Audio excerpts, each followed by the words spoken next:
Hello everyone, this is Brian Terriel, and I wanted to do another video on how we're homebrewing character creation for our homebrew version of Embers of the Imperium. And someone had asked if I had plans on doing a Creuss, the Ghosts of Creuss edition, and I said I'd probably do that one last just because of the difficulty involved, but it's the one I've been thinking about the most. So I have kind of a rough idea. I just thought I'd toss it out to bat around. I'm very curious to see how this works in the actual manual when that's released.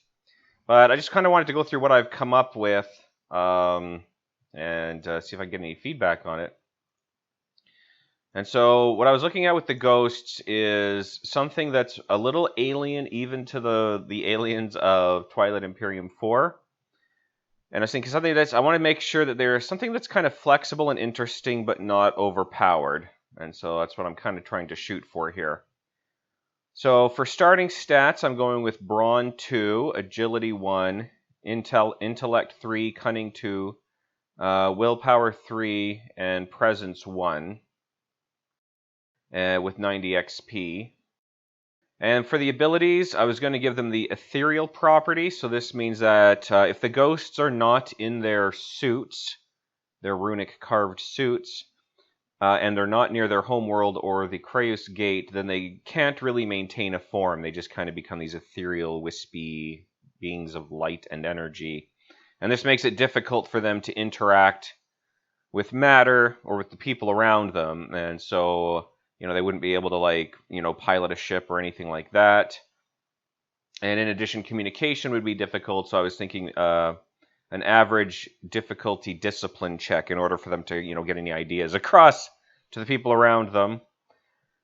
But if they're wearing their suit, then it would come with a property called binding, which would be like kind of a standard rune on all of their suits that would allow them to, interact via the suit, maintain their form essentially while they're away from their home world.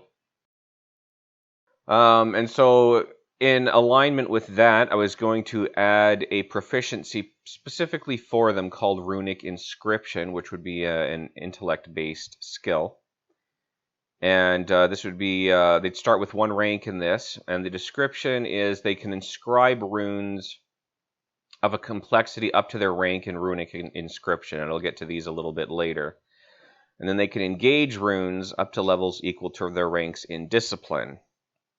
And so by default, they would start with 1 rank in Runic Inscription and 1 rank in Discipline, because this is what they would need to have a rune of binding on their suit. And this would just be the very basic rune that they can kind of merge with their suit, which is made of like a special material that they've developed that allows them to maintain their form.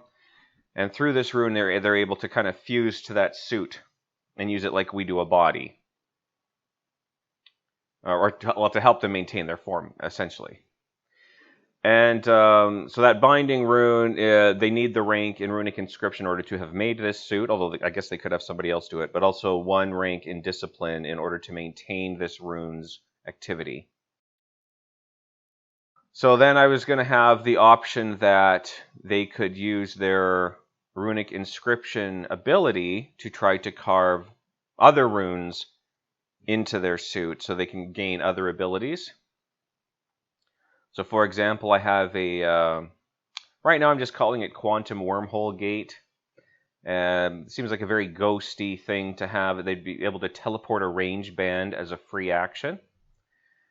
And so this would require an intelligence for the basic rune, and an intellect, a Runic Inscription of 1 to be able to try to make it.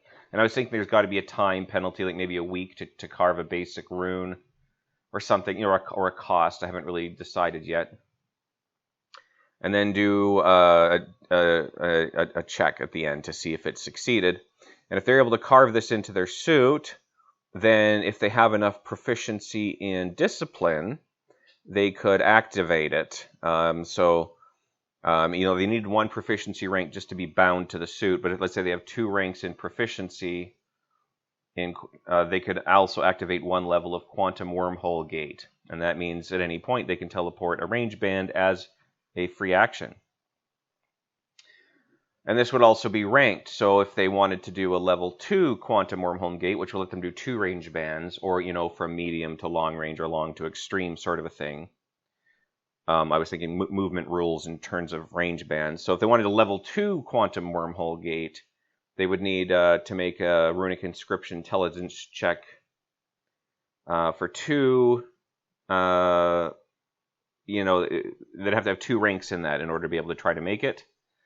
And as well, they'd have to use 2 slots of discipline in order to activate it. So they'd have to have, so for a level 2 quantum wormhole gate, they would need 3 ranks in discipline, 1 for the binding and 2 for the advanced quantum wormhole gate. And then I was thinking there could be other options they could put in their suit. So I haven't come up with names for all these, but something like an ethereal weapon. So grant a melee weapon the ability to bypass 1 soak.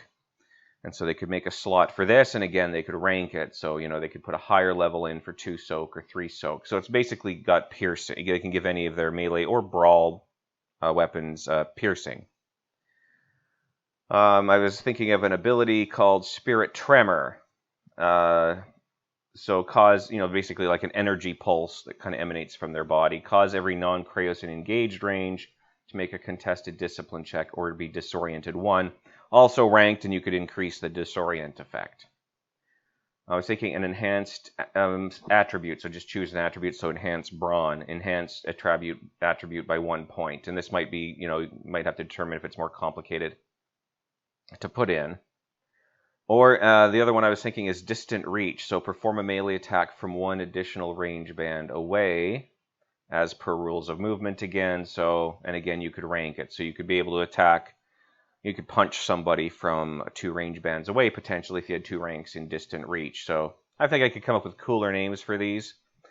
This is kind of just what I was thinking with the ghosts. I don't really have the opportunity yet to test it. I might make an NPC for the homebrew game that we're playing, and see if I can see how it kind of works out. Maybe I can have.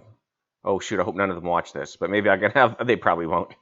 Maybe I'll have them try to fight one of these guys, and we'll see how it works out. But anyways, yeah, I'd be interested to hear your thoughts on this. How this might work as a playable character in a tabletop RPG. But anyway, have a wonderful day.